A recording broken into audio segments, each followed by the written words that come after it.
여러분은 성도죠, 성도.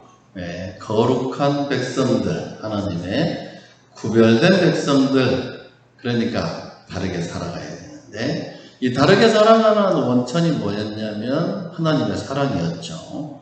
하나님께서 부어주신 사랑. 이 하나님의 사랑을 가지고 우리가 정말 소망을 가지고 살아가야 돼. 다르게 살아가야 되는데, 그러나 살다 보면은 이런 일도 벌어지고 저런 일도 벌어지고 참 막막할 때도 있고, 정말로 이게 뭐 다 포기해야 될 그럴 때도 좀 있고, 실망이 또 될 때도 있고, 낙심이 그냥 몰려올 때도 있고, 그때가 또 어떻게 살아야 되느냐. 우리가 하나님의 사랑을 가지고 소망을 잃지 않고 살아가지만, 우리의 삶 속에서 믿음의 사람들이 살아갈 때, 마지막 종말이 올 때까지는 우리가 살아야 되는데, 이런 삶, 이때 어떻게 살아가야 되느냐. 우리가 예수를 믿는다고 해서 완전히 세상이 끝난 거냐? 우리 평안만 이제 찾아오느냐? 절대 그렇지 않아요. 우리는 의로 칭함을 받은 사람들이지만 세상은 여전히 패배한 사단의 세상이죠. 사단이 지배하고 있어서 죄의 종로로 타는 세상입니다. 네, 그런 세상. 그래서 우리가 죽을 때까지 여러분 잊지 말아야 될 하나는 다른 게 아니라, 사단은 여러분이 죽을 때까지 공격을 가한다는 거예요. 가만두지 않아요. 흔들어 놓는 것이죠. 이럴 때에 우리가 무엇을 의지해서 낭망하지 않고 실망하지 않고 살아갈 수 있는가? 오늘 말씀을 통해서 알아보기를 원합니다. 에스겔서 37장까지는 이스라엘 백성 포로로 잡혀간 사람들이 기환하는 장면이 회복하는 거죠. 거기에 대한 이야기인데, 38장에서부터는 다릅니다. 기환해서 하나님의 나라를 이루어가는 사람들이 주님이 다시 오시는 종말에 이르기까지의 삶에서 어떻게 살아가야 될 것인가, 이게 에스겔 38장부터 나오는 말씀이죠. 그러니까 이 이스라엘 백성이 어떻게 됐느냐, 그전에는 지금 포로로 잡혀간 사람들이 있었는데 그들이 기환한다는 거죠. 기환해서 어떻게 살아가느냐, 11절에 보면 내가 평온의 골들로 올라가리라. 성벽도 없고 문이나 빗장이 없어도 염려 없이 다 평안히 거주하는 백성에게 나아가서, 이들이 누구냐? 이스라엘이에요. 그러니까 구원함을 받고 다시 포로에서 회복이 된 사람들의 삶의 모습, 이게 우리가 끝날 때까지 그러면 얼마나 좋겠어요. 그렇지 않다는 거죠. 그렇지 않고, 이 세상은, 사단의 세상은, 사단이 지배하는 세상은, 사단의 세력들이 가만두지 않는다. 가만두지 않아요. 보니까 이 시대 BC 5세기경에서 강력한 대적이 누구였느냐? 마곡이었어요. 마곡과 그 세력들, 그게 38장에서 나오는 이야기죠. 거기에 누가 있었느냐? 곡이라는 왕이 있었죠. 그 왕이 대단한 왕이에요. 그래서 주위에 있는 나라들과 다 동맹을 맺어서 이스라엘을 공격합니다. 공격해. 평안한 이스라엘을 가만두지 않으니까 공격을 하는 것이죠. 이게 세상이에요. 그러니까 여러분이 예수를 믿었다고 해서, 하나님과 평화를 이루었다고 해서, 우리가 평화로운 잔디에 거한다고 해서 환란이 안 찾아오느냐? 온다는 것이죠. 왜? 하나님께서 우리에게 이 환란을 주신 게 아니고 우리의 죄 때문에 그래요. 우리가 여전히 천국에 있지 않고 이 땅에 있기 때문에 의를 이루는 사람이니까, 의인으로 칭함을 받았지만 우리의 삶은 이 땅에 살아가니까 삶의 발자국마다 죄가 가득하잖아요. 그래서 하나님께서 어떻게 해요? 내버려 둘 수가 없죠. 왜? 하나님의 거룩한 하나님의 나라의 백성으로 살아가기 위해서는 그 죄를 가만두지 않아요. 그래서 내버려 두지 않습니다. 그런데 이 장면이 하나님이 하시는 장면이지만 세상은 그걸 생각하지 않아요.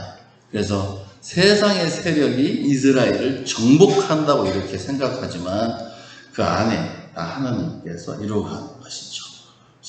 그러니까 우리가 이 땅에 살아갈 때 이런 환란이 끊임없이 오는데 이걸 어떻게 견디고 버티고 이겨나갈 수 있겠는가? 이유가 뭔가? 어떻게 해야 되는가? 지금도 많은 사람들이 그래요. 그걸 이겨나가고 있어요. 제가 아는 목사님은 저보다 10살 아래의 목사님이신데 저 동기입니다. 대학교 동기. 신대원은 후배죠. 예, 이 대학교 다니다가 군대도 가고 또 방황도 하고 그랬어요. 대학교 동기. 목사님의 아들인데 이 목사님이 요즘 엄청 힘들어요. 정말 믿음이 좋으신 분입니다. 제가 존경해요. 나이가 어리지만 존경할 만한 분이다. 사모님은 이화여대를 나오신 분이에요. 이 목사님은 박사를 따신 분이죠. 신학 박사예요. 그리고 믿음도 좋고 설교도 엄청 잘하시고 못한 게 거의 없어요. 그런데 두 자녀가 다 장애를 가졌어요. 두 자녀가 다 장애를 가졌어요. 지금까지 잘 버티고 왔는데 이번에 큰 이 사건이 있어서 전화가 왔어요. 힘들다. 좀 약간 실망이 든다. 그러면서 하는 말이 그래요. 그래도 어떻겠습니까? 기도하고 가야죠. 그러니까 하나님의 백성들에게는 아무리 여러분이 잘 살아도요, 환란이 안 오는 게 아니에요. 와요. 우리의 어리석음 때문에 그래요. 어쩔 수 없어요. 목사님도 마찬가지죠. 큰 딸이 있는데 똑똑해요. 그런데 어느 날 배가 아프다고 해서 갔더니 맹장을 충수형의 맹장을 띄어냈는데 띄어낸 걸 끝난 게 아니라 맹장 안에 암이 발견된 거죠. 어린아이 때. 그래서 엄청 어렵고 지금 이제 어린이 병원에서 조직 검사를 지금 진행하고 있는데 이게 충수 안에 있는 것이 아주 쉽게 퍼진답니다. 쉽게 퍼지는 어려워요. 그러니까 이게 초기에 우연히 그냥 발견한 거예요. 의사가 그랬대. 이거는 완전히 기적이다. 이렇게. 그런데도 어린아이가 암이 걸렸으니까 많이 힘들었죠. 그리고 그 동생이 또 남자아이였는데 자폐 스펙트럼이죠. 자폐 완전히. 근데 자폐가 좀 그래도 괜찮았는데 나이가 먹으면서 증상이 심해져요. 그러니까 장애는 나이가 먹을수록 더 심해집니다. 장애는요. 왜냐면 우리 기관들이 약해지니까 우리의 모든 것들이 약해지니까 심해지는데 그렇게 심하지 않았는데 올해 들어와서 유독 심해지는 거예요. 자폐가. 그러니까 좀 실망이 되더라. 뿐만 아니라 교인의 청년이 그 건강한 청년이 갑자기 암에 걸렸다는 소식이 들어. 권사님이 암에 걸려. 막 교회도 막 그죠. 미국에 있는 누나가 뇌에서 피가 나오고 이게 보통 일이 아니잖아요. 어마어마한 사건들이 그냥 한꺼번에 몰아치는 거예요. 그래도 하는 말이 뭐라 그래요? 기도해야죠. 여기서 마음을 놓으면 안 돼. 낙심하면 안 돼. 마음을 떨어뜨리면 안 돼. 실망은 좀 되죠. 그러니까 기대했던 것이 사라지는 게 실망이에요. 바라보는 것이 사라지는 게 실망. 실망은 되지만 낙심은 하지 않아요. 그래도 이제 견디고 가잖아요. 지금까지 견뎌오는 것도 대단해요. 왜냐하면 교회도 엄청 어려워요. 아버지가 돌아가시고 교회를 아무도 하지 않았을 때에 엉망진창이 된 교회. 크기는 큰데 교회 한 30명 밖에 없는 다 어르신들. 누가 맡아요? 아무도 안 맡으니까 자기가 맡아서 지금까지 해오는 거예요. 사례가 110만 원. 한 번도 올린 적이 없어요. 그래서 지금 버티고 와요. 대단하신 분이에요. 대단한 분. 이렇게 믿음 좋고 대단해도 우리 이 땅에 살아가면은 환란이 온다니까요. 환란이 오게 돼 있어. 이 땅은 죄악의 세상이니까. 그런데 낭만하지 않아요. 버티고 가는 거죠. 다시 힘을 얻고 기도하고 가는 거예요. 왜 그래? 이렇게 가야 되는 그 이유를 오늘 설명해 주는 거예요. 왜 그러느냐? 하나님은 위대하시고 하나님은 거룩하시기 때문에 그렇다는 거예요. 이 위대하심이 뭐냐? 이 위대하심은 하나님의 통치 영역, 심판의 영역이 광대하시다. 다시 말하면 안 미치는 곳이 없다. 그런 것도 하나님의 뜻 가운데 있다. 오늘 이스라엘 백성을 쳐들어온 이 곡은 자기들이 쳐들어온 줄 알아요. 자기 정복, 욕, 탐욕 때문에 남의 나라를 짓밟고 자기 것 취하려고 하는 이 욕심 때문에 쳐들어온 줄 아는데 그게 누구에 의해서 그러나? 하나님에 의해서 그러는 거예요. 14절에서부터 16절에 있어요. 말씀을 하고 있어요. 여호와께서 이야기를 해요. 이 모든 것이 다 하나님의 손에 있다는 거예요. 그러니까 우리에게 오는 환난, 고통도 이게 그냥 오는 게 아니라요. 나만 그냥 내가 잘못해가지고 나에게 아무것도 없이 장애물도 없이 누가 막아주는 것도 없이 그냥 나에게 들이닥쳐서 나를 넘어뜨리려고 그냥 오는 게 아니에요. 거기에 하나님의 손이 개입하고 있다. 이게 우리를 힘을 주는 거죠. 그것까지도 하나님이 개입하고 있어요. 이스라엘 백성이 잘못했어요. 그리고 하나님께서 치시는데 복을 들어서 치시는 거 아니에요. 그런데 이 복이 너무 자기가 잘나서 그런 줄 알고 착각해서 악을 행하니까 하나님께서 나쁜 놈이잖아요. 그러니까 하나님이 어떻게 해요? 오늘 말씀의 17절에서부터 22절까지 하나님의 통치 영역, 하나님 심판의 영역에 가서 위대하심을 나타내요. 봐봐요. 그들을 칠 때 어떻게 해요? 지진이 나게 해요. 지진이 나게. 지진이 그냥 난 게 아니라니까요. 이게 하나님께서 계획 가운데 쓰시는 거예요.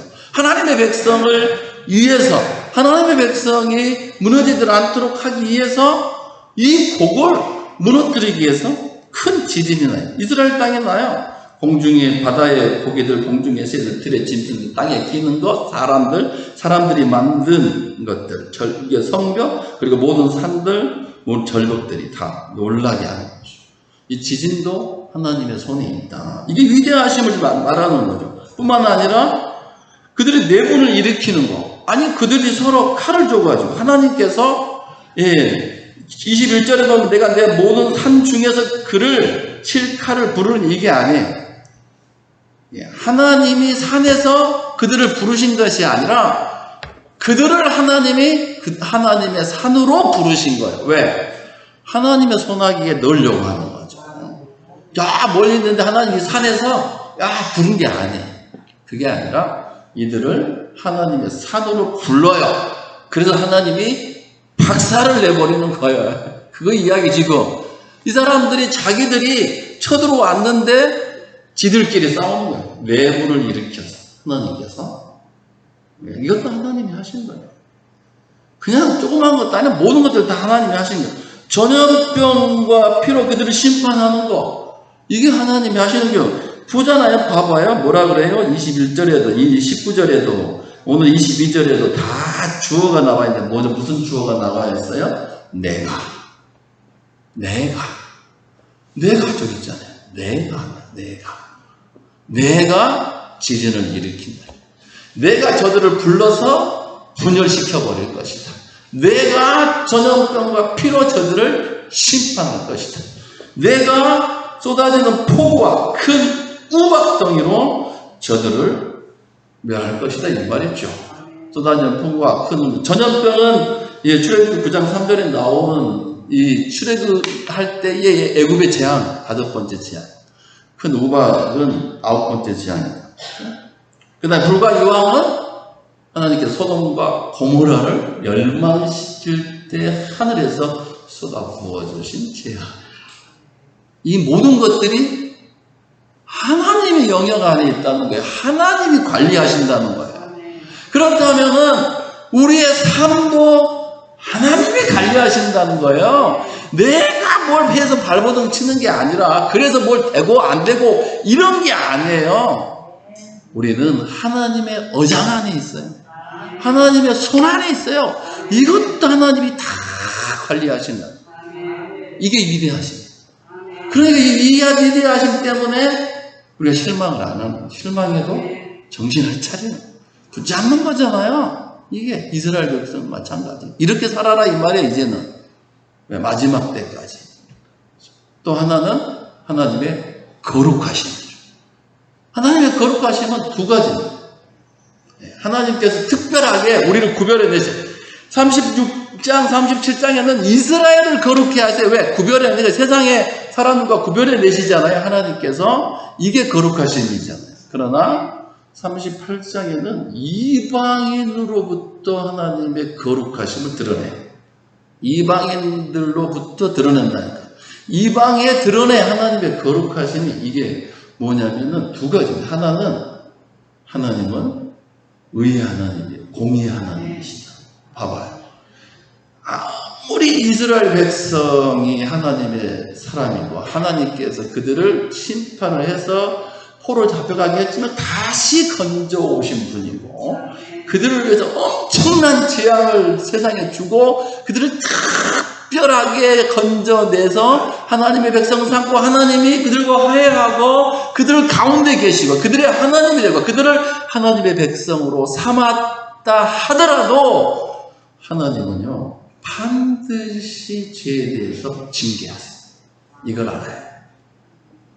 그러니까 이스라엘 백성을 징계했잖아요. 그리고 뭐예요? 복을 징계하잖아요. 그 왜 그래요? 죄 때문에. 달라요, 세상은. 세상의 왕이나 세상의 지도자나 세상의 신들은 팔이 다 안으로 굽어요. 다 안으로 굽어. 내 자식은 괜찮아. 나쁜 짓을 해도 괜찮아. 이렇게 해야지. 근데 오늘날 보면은 많은 성도들도 자기는 괜찮아. 내 자식은 괜찮아. 이렇게 하는 건데. 하나님은 절대 그런 게, 하나님의 거룩성은요, 그게 아니에요. 구별돼요. 세상과 달라요. 절대 내 자식이어도 가만두지 않습니다. 반드시 심판하세요. 근데 이게 영원히 안 하는 거죠. 영원 안 하잖아요. 복을 들여서 이스라엘 백성을 심판하는데, 오히려 곡을 멸망시키잖아요. 영원히 하는 게 아니에요. 하나님의 징계는 잠시뿐이에요. 왜? 우리를 그의 거룩함에 참여하기 위해서. 그래서 히브리서 12장 10절에 보면 이렇게 써져 있어요. 그들은 잠시 자기의 뜻대로 우리를 징계하였거니와. 그러니까 곡이 이스라엘을 징계할 때에 자기 뜻대로 한 줄 착각을 이렇게 일으키지만 그게 하나님의 손에 있었다고 그랬잖아요. 근데 뭐라 그러냐? 오직 하나님은 우리의 유익을 위하여 그의 거룩하심에 참여하게 하시느니라. 우리 유익 때문에 우리를 정화시키고 새롭게 만들어주고 우리를 온전케 하시기 위해서 하나님께서 우리에게 환난을 주시는 거죠. 야고보서 1장에도 너희가 여러 가지 시험을 만나고 너 온전히 기쁘게 여기라. 믿음의 시련이 너희에게 인내를 만드는 줄 너희가 아느라. 온전히 인내를 이루라. 온전하게 구별하여 조금도 부족함이 없게 하라. 이게 새로운 사람으로 온전한 사람, 이 세상을 살아고 이기게 하려고 하나님께서 우리에게 징계를 하시는, 이게 진짜 거룩하신 분이죠. 그래야 우리가 살 거 아닙니까? 우리가 죄를 지었는데 하나님께서 내 백성이니까 간도 이렇게 해버리면 어떻게 해요? 멸망을 당하죠. 우리가. 그 멸망당하지 않게 하시는 분이 바로 하나님이시죠. 하나님께서 그렇게 하시는 거죠. 그러니까 하나님의 모든 은혜, 베드로전서 5장 10절에 보면 모든 은혜의 하나님 곧 그리스도 안에서 너희를 부르셔 자기의 영원한 영광에 들어가게 하신 이가 잠깐 고난 당한 너희를 잠깐 고난 당하게 해요. 우리를. 그런데 그 잠깐이란 임시적인 거예요. 그러니까 여러분에게 찾아오는 환난은 영원하지 않아요. 그러니까 힘을 내는 거예요. 하나님 우리를 반드시 죄에 대해 심판을 하시지만 그 징계가 영원하지 않다는 거예요. 지금 그렇게 어려움이 목사님들에게 들어오지만 그게 영원하지 않아요. 그러니까 뭐예요? 다시 힘을 내는 거죠. 이게 믿음이에요. 그게 거룩성이 하나님께서. 그죠? 잠깐 고난 당한 너희를 친히 온전하게 하시며 굳건하게 하시며 강하게 하시며 털을 견고하게 하십니다. 이러려고 하나님께서 우리에게 징계를 주시는 것이 죄를 깨닫고 회개하고 돌아오고 왜? 죄에서 벗어나는 것은 회개하니까 사도행전 3장 19절에 보면 그러므로 너희가 회개하고 돌이켜 너희 죄 없이 함을 받으라. 이같이 하면 새롭게 되는 날이 주 앞으로부터 이를 것이요. 새로운 하나님의 백성으로 살아가도록 하는 것이죠. 이게 거룩성이에요. 반드시 공의를 베풀어 심판하십니다. 또 하나는 왜 우리가 힘을 내주는 하나님의 거룩성에서 절대로 하나님의 백성을 버리지 않는다는 거예요. 이게 거룩합니다. 세상의 신이나 세상의 지도자들이나 우리도 마찬가지죠. 나에게 유익하면 함께하고 나에게 유익하지 않으면 버리는 것이 이게 세상의 이치죠. 하나님은요, 쓸모가 있건 쓸모가 없건 잘하건 못하건 능력이 있건 없건 장애를 가졌든 안 가졌든 아무 상관없어요. 그가 자기 백성이면 반드시 구원해내요. 반드시 다시 세워요. 반드시 지켜줘요. 이게 하나님의 거룩성이에요. 그러니까 지금 환난이 와도 고통이 와도 하나님 어떻게 해요? 다시 회복시킵니다. 그러니까 힘을 낼 수 있는 거죠. 이스라엘 백성을 건져놓고 하나님께서 하시는 말씀이죠. 오늘날 우리에게 마찬가지입니다. 예수를 믿는 자들에게 하나님이 주시는 메시지예요. 희망의 메시지죠. 소망을 가질 수밖에 없죠. 하나님은 어떻게 우리에게 큰 은혜를 베푸시는가? 그의 위대하심과 그의 거룩하심으로 우리에게 사랑을 베풀고 있다. 그러니까 절망하지 말고 낭망하지도 말고 낙심하지도 말고 다시 힘을 내서 달려가자는 거죠. 그래서 끝까지 달려가서 반드시 주의 승리에 동참하는 여러분들이 되시길 주의 이름으로 축원합니다.